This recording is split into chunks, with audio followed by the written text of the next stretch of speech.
One day I was cleaning out my bedroom cupboards and I pulled out a couple of my own old prosthetic legs, and I thought, why am I keeping these? This is crazy. But at the same time, I felt a little bit attached to them and I didn't want to throw them away.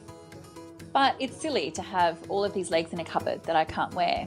So I decided to ask some creative friends of mine to actually use my prosthetics as a canvas. And this small idea about recycling my own legs grew into an exhibition idea that I call Spare Parts. Over the years, I've collected over 100 prosthetics, and with 100 different artists have turned them into new works of art and given them a second lease on life. But the artwork is secondary to what Spare Parts has actually achieved, and that's the open and positive conversation about prosthetics and amputee life. One example I remember is a woman telling me that as a prosthetic wearer, she never really talked about it at work, but because of an article in the paper, they all started chatting about prosthetics, the exhibition, and about her being an amputee and how life-changing that was for her. And I think that that is one of the greatest legacies of Spare Parts.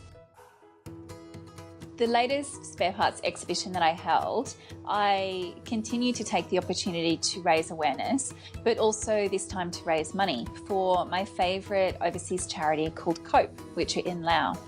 The reason that I love COPE is that they create prosthetics using materials that can be sourced locally, with skills that can be developed locally, that best suits amputees that have been through trauma such as landmines.